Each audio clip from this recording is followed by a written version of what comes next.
I am Mark Raimondi with Silverado Policy Accelerator, and my colleagues here, Assistant Secretary of Treasury, Paul Rosen, and John Carlin, who is a partner of Paul Weiss and a former senior leader at Department of Justice.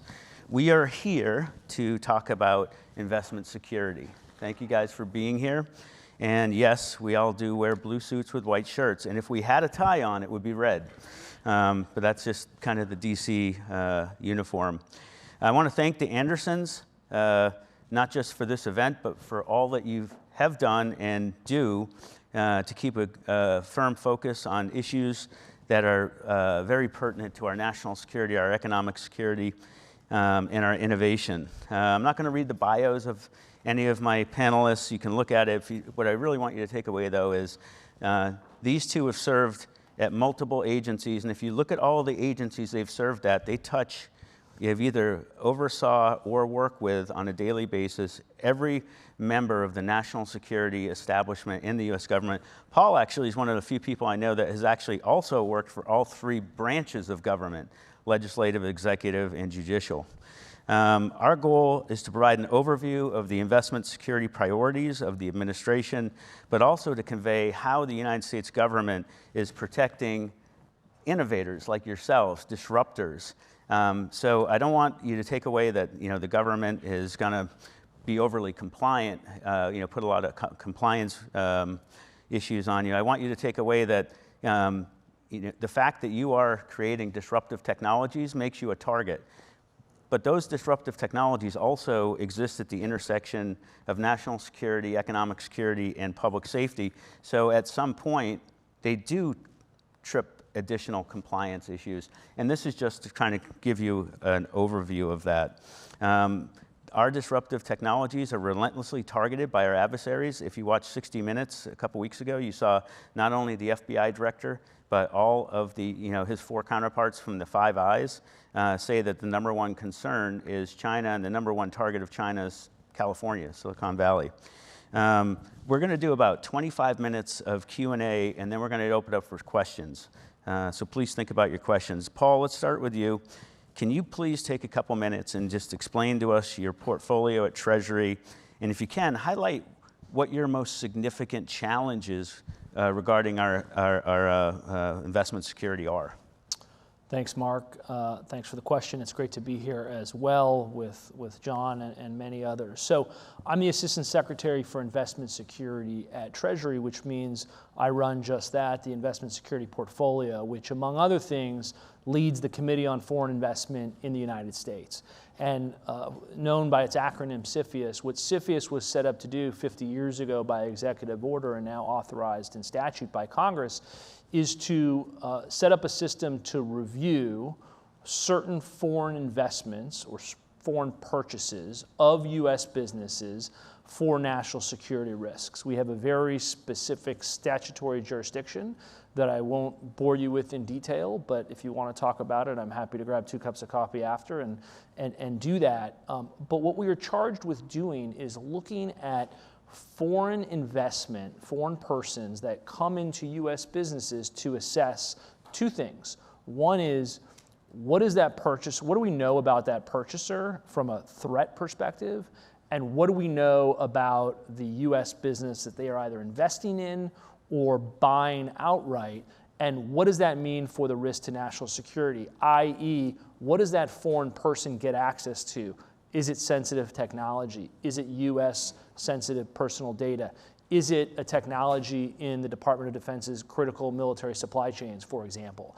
And we look at those, and the committee has the statutory authority to do generally one of 3 things. One is clear a transaction, which means that we will give it safe harbor, that CFIUS won't come look at it again. 2 is we can clear it subject to mitigation terms, what's called a national security agreement, which means we're going to let this investment proceed, but it can only do so if the parties abide by A, B, C, D, and E, for example. And we can talk about what some of those terms are. Or finally, we have the authority to recommend to the president to block a transaction or unwind a transaction that has been made in years past that was not voluntarily brought to CFIUS. So that's sort of the overview of what CFIUS does. And then just briefly on on some of the challenges and what we're looking at. I mean, look, this group is trying to, as Mark said, disrupt and develop the next generation of technology, which we very much support and want to advance. But therein lies a concern where we are trying to keep up with technology. We're trying to keep up with today's technology, but also the next generation of technology, so that we can understand in that analysis that I explained a moment ago what the potential risk is to national security. Thanks. And for those of you who are not familiar with the term CFIUS, it's not a horrible virus. It's the Committee on Foreign Investment in the United States. Paul, I want to ask you about the outbound investment EO, but before I do that, John, you were an enforcer when you were running national security at the Department of Justice, and CFIUS was in your portfolio. How have you seen CFIUS evolve in your time in national security? Yeah, first, it's great to be here at the FIRE conference, and I first met the Andersons when I thought they were stalking me and I needed security at a forum like this one, where some crazy man with a beard was waving around a pamphlet about China. At the time, in 2014, I think, as head of National Security Division, we had brought the first case of its kind at the time, which is a criminal case. And in that criminal case, instead of civilian folks, we had charged 5 members of the People's Liberation Army. And that was Unit 61398. And that was a deliberate change in course. And it occurred, I had been prosecuting cases as a computer hacking prosecutor for years at the Justice Department. And even when I ran and coordinated all of the criminal prosecutions of computer hacking cases across the United States, I didn't know what was happening behind the closed, secure, compartmented door. I didn't know what the intelligence community was seeing. When I went over to serve as chief of staff, to that point, the relatively anonymous, and he wishes it was still that way, Bob Mueller, who is director of the FBI, the door opened to that secure compartmented room. And ironically, even though at that point this was around 2007, we were 6 years into a series of reforms post-September 11th that were all about sharing information in order to connect dots to prevent a tragedy occurring like September 11th, that was based in part on a failure to share information within government. Ironically, despite all those changes to combat terrorism, we had not done the same approach when it came to cyber threats. And so when that door opened, what I could see on a giant Jumbotron screen, larger than the backdrop behind me, at a facility that the FBI ran jointly with other members of the intelligence community, I could watch in real time as particularly China would target private industry, they would target universities, they would hop from the university into companies, and they would steal information. And the purpose of that theft was not what we would traditionally think of as a national security purpose. It wasn't defense information. It was intellectual property. It was sales strategies. To give one example, where there was a US sub of a German multinational here in California that was producing solar technology, and these uniformed members of the People's Liberation Army went in and they stole the pricing information for that company. And then what they did is they passed that information so that its competitor from China could price dump. Then they used, and offensively, after stealing the pricing information, price dumping, and forcing that company into bankruptcy, when the company sued, they then went and stole the whole legal strategy that they were using in the lawsuit. Mm-hmm. So this, again, not traditional legal secrets. And if you look at the timing of what they did, we'd see it started an attachment that we put in that case, started around 9 in the morning Beijing time, went from 9 to noon. They then apparently, unlike this conference, took a lunch break from noon to 1. Then they got back up again, 1 to 6, and it decreased on weekends and Chinese holidays. So the former prosecutor to me would call that circumstantial evidence of where it was coming from.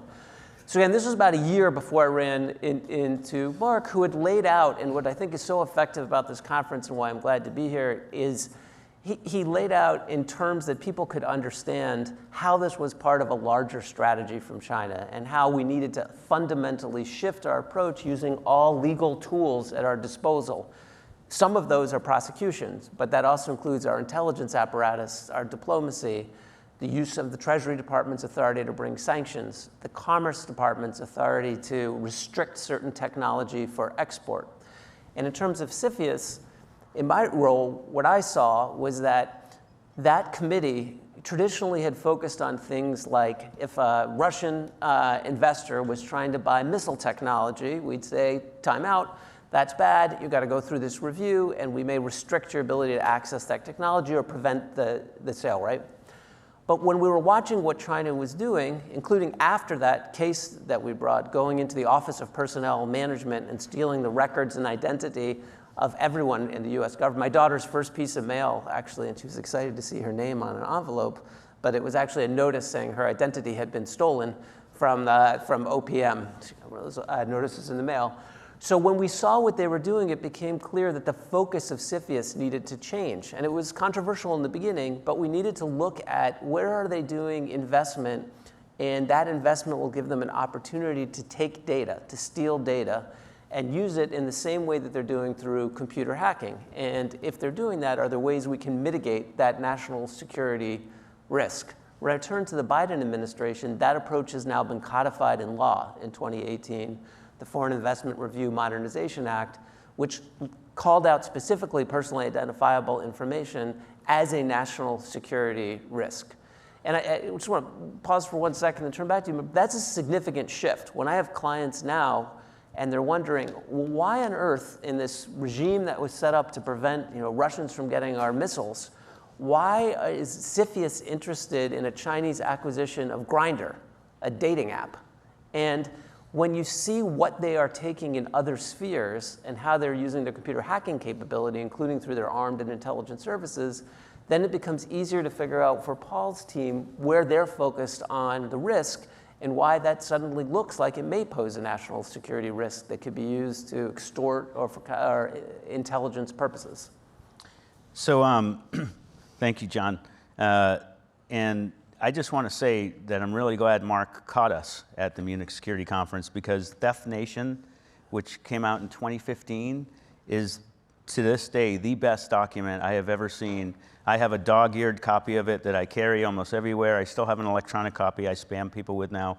And it helps explain economic espionage and trade secret theft unlike anything else before or after, and I wish they would update it. How many times have I asked you, Evan, to update it? All right. Just one more on that. At the time that it popped, because it seems today like it's almost the conventional wisdom, but at the time that it popped, when we were talking about what we were seeing, the reaction from a lot of folks, particularly in the private sector, was China seemed like a great economic opportunity, and they weren't seeing. And what was interesting is that China, they said what they were doing. You didn't have to guess. It wasn't great intelligence. It was in public documents about what the plan was, and if you were doing business there, how they intended to take the IP, replace, and then kick the US companies out. And that report really helped, I think, change the frame and get that out to a popular audience, including through 60 Minutes. The three of us could spend 3 hours on economic espionage and trade secret theft. It's fascinating. John and I are around for another couple days. Paul's leaving in an hour, but we'll talk to you until the cows come home.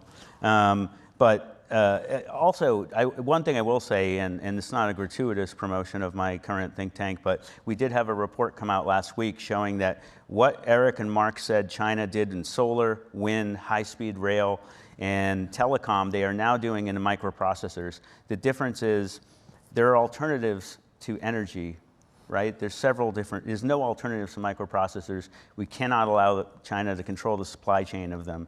So I do ask to get involved in any to the extent that you can, which leads me to the next thing. Paul, outbound investment. We have CFIUS, which looks at inbound investment. The president recently signed an executive order that you are probably one of the top players in the government on, which looks at outbound investment as well. That's where the United States is investing. So can you talk a little bit about that EO briefly?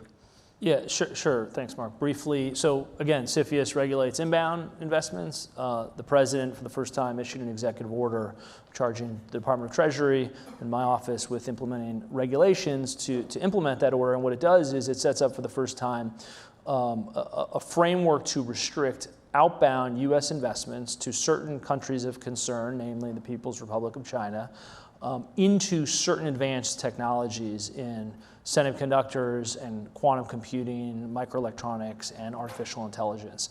And the purpose of the order is to say, we don't want U.S. investment dollars, particularly those dollars that carry sophistication, management experience, branding, to go in to advance the development of the next generation of military or cyber-enabled capabilities that could come back to harm our national security. And so that's what the order does. It's focused on national security and how U.S. investment dollars, we want to restrict their use to harm our national security.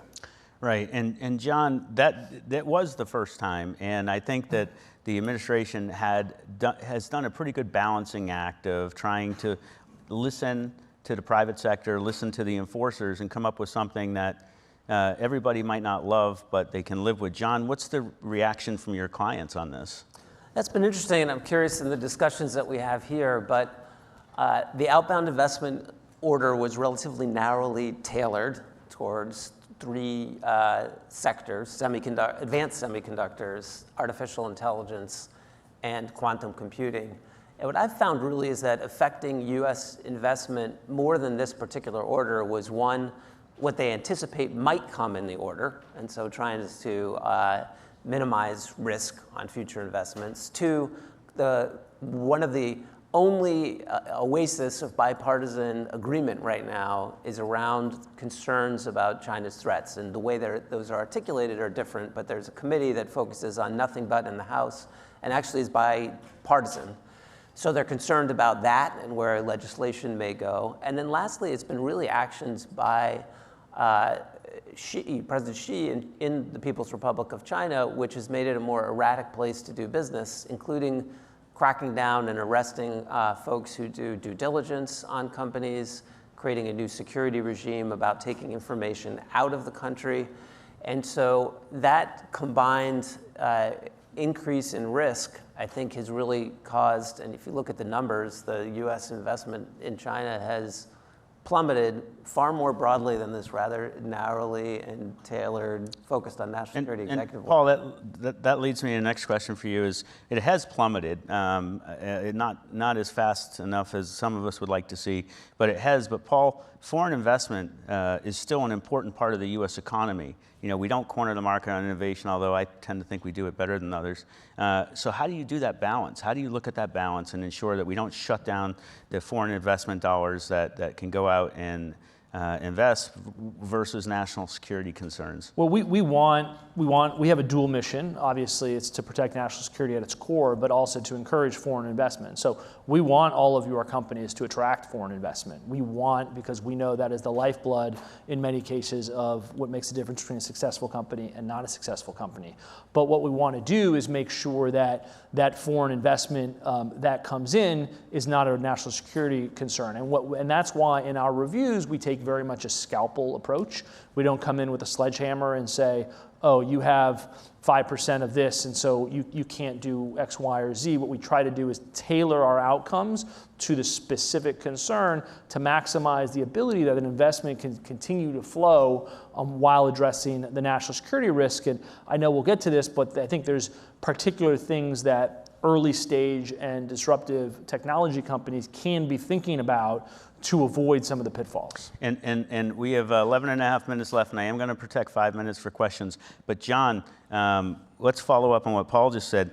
Can you talk about some of the risks associated with startups or firms that are looking for rounds of funding when they do take foreign investment, what some of the pitfalls might be, or how they can do so with eyes wide open and not introduce risk into their world? What I found, and Paul can maybe mention shell companies too, because those that want your technology are going to not just try knocking on your front door to get it. So maybe hit some of the ways that you've seen that happen. Yeah, and I'm sure Paul will amplify, but when you start working backwards, I know at the beginning of a company, if you're focused on doing research and development, creating a new project, scaling quickly, and you're not thinking about some of the compliance or security concerns that you might think when you mature. There's good reasons for that. But if you're looking to attract investment now, and you're thinking the way the regulator might think later about the risks that they're trying to mitigate, what they're really trying to do is not prevent the dollar from entering the company. They're trying to prevent your technology, your trade secrets from leaving the company without your permission. So that means thinking about and having an incident response plan and a method of protecting data in the company. It means thinking about if someone gives you dollars, are they also getting access to non-public material information? Are there controls that you could put in place? I think there's an advantage sometimes when you're on the sell side of leveraging the fact that CFIUS is a concern later with foreign investors to actually give you more independence and control over your company, and then the rationale is to avoid regulatory risk.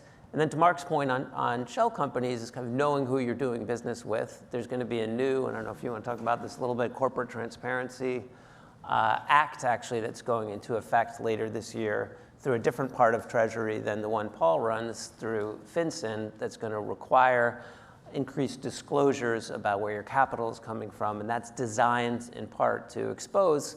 What they saw is that as people became more, as CFIUS became more active, you saw some of our adversaries shifting so that it was not clear that there was foreign investment coming in, and they were using shell companies in order to make those investments. So those are early steps that you can take. And FinCEN, for those, I believe, is Financial Intelligence Network? Financial Crimes Enforcement. Financial Crimes Enforcement Network.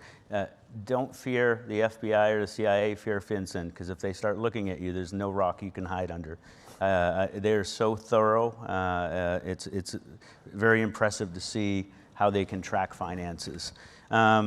So I want to kind of combine a couple questions here, because we only have a couple minutes before we can go to private sector. But we talked about what the government does. Let's talk about what responsibility or what role the private sector, these folks, should have to ensure that they are keeping abreast of whether they would trigger a compliance change. And then after that, maybe talk about what happens to companies that either knowingly or through ignorance do not comply and then have to maybe get unwound. So I want to sort of pick up on some of John's points around this. So in the banking world, there's a phrase and a regulatory requirement called know your customer. Banks are required to know who they're dealing with, who their customers are. I think in the CFIUS world, what we are very much trying to impress on early stage companies is to know your investor. It's hard, as Mark pointed out, in the early stages to take the time away from research and development and other things to really understand who you're raising money from. What LLC is this? Who's behind that money? And the reason it's important is from a CFIUS perspective, once companies get going, the kinds of things that we're going to look at are, on the one hand, as I laid out earlier, who is investing, who's got control, what do those investment dollars get the investors? Do they get a board seat? Do they get access to material non-public technical information? Do they get financials? What information does their investment give them access to? Very important to understand early on, even in the early seed phases. On the other hand, the development of your own technologies, one of the things that we're very much focused on when we look at a US business in going through our review process is, what is the capability of that US business's technology? What is it capable of? Does it have a dual military application? Does it have other potential applications? And so really understanding the scope and breadth and potential of the technology, I think for me, those are the two core pieces that, at least from an issue spotting exercise early on, are important, so that you don't just hear these issues for the first time 5 or 10 years down the road when there's a potential problem and you've got to pay somebody like John a lot of money. And John, what's the trigger point? Like, if you have clients from Fortune 50 to smaller, and like, what do you just wake up one day and say you have to do a different compliance? What's the timeline, or what does that look like for people like those in this room? Yeah, and I think it's echoing what Paul said on ideally starting early. One area I see sometimes is there's so-called greenfield investment, and so under the particular rules of CFIUS and its review process, there is no change of foreign investment when you first start a business, right? And so sometimes people will take investors who are clearly going to be, the CFIUS is going to be quite skeptical of in this greenfield moment. That is a problem later when you change your cap table, because if you succeed, you are going to change the level of foreign investment, and then they have the regulatory hook to go take a look at the whole business. So really, from the beginning, you need to, if you can, try to know that investor. So that's one. The second would be the reviewing and seeing the classification of the technology that you're developing, because at some point it can switch and end up being export-controlled technology that could be used for disruption. That is another trigger both for CFIUS, and it is also a legal requirement, right, to prevent that dual-use type technology ending up in foreign hands. So I don't think there's a magic moment. What I find sometimes, though, is if you don't think about it in the beginning, when you're ready to sell, and let's say you're doing an auction, there's different ways that you could be trying to attract capital. You can end up vastly increasing the valuation of that which you produced by having thought about and put in place some of these basic protections earlier on in the process. All right, let's get to some questions now, please. I think there's a microphone out in the audience, or just yell. And we have 3 minutes and 50 seconds. The government put rules on NVIDIA in terms of how constricted the performance, how crippled they can ship product to China. Is that line drawn in the right place, and are you concerned that NVIDIA's interests are sending product where it shouldn't be? I'll take export control. I mean, you guys are welcome to. I don't know how much you can say, but NVIDIA tried to get around the processes that were put in place to keep that type of performance chip out of China, and I think that the one thing you take away from the October, the second EO, or the update to the October 7th EO, is that this administration is not playing games, and there's not going to be, you can't make a cute little workaround to get your chip where it's not supposed to go. I'm not in the government, I can say whatever I want anymore, but Paul. Mark has spent a lot of time in government, and so I think his perspective is valuable. I think from the administration standpoint, look, these kinds of actions are consistent with the administration's approach to stay focused on national security, to spare no expense when it comes to national security, and taking targeted but strong actions to protect those interests. And I think the actions that we have taken collectively do that. One thing I'll add just from this group and hearing people's thoughts is this policy is premised on a couple of things. One, we need the investment, and we need you to keep innovating in the spaces where we need to win in disruptive technology, right? And so if we draw the wrong calibration and discourage too much investment and they go to some other part of the world, we're going to lose the battle over emerging technology and who gets to set the framework for the way we live in the future. And that is something I know Paul, others are constantly interested in hearing your perspective on. And then similarly, in certain instances, it's an enormous strategic advantage, not just to the United States, but those who share our values, that we are providing the critical technological support sometimes to those who might be competitive adversaries of the United States. And so we need to think carefully when we cut off that supply, because we are incentivizing them to develop a different supply. Same way we realized some supply chain shocks, particularly in COVID and otherwise. And that is another cost-benefit analysis that I know a lot of government officials spend a lot of time thinking through. All right, we have a minute, so let's do any other questions, and then I encourage you, if you don't get your questions answered, just come up and talk to us. We're here for a couple of days. Ma'am, the microphone's right there, and remember, we have 1 minute.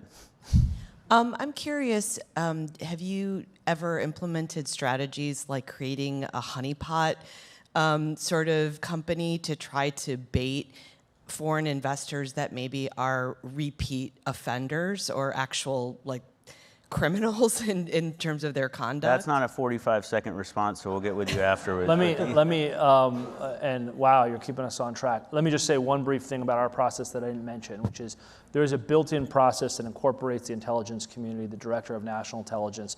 We get intelligence products that look very closely at classified information surrounding the investor, the concern, the threat, and it's another layer of our diligence and review that allows us to see much more than what's available publicly.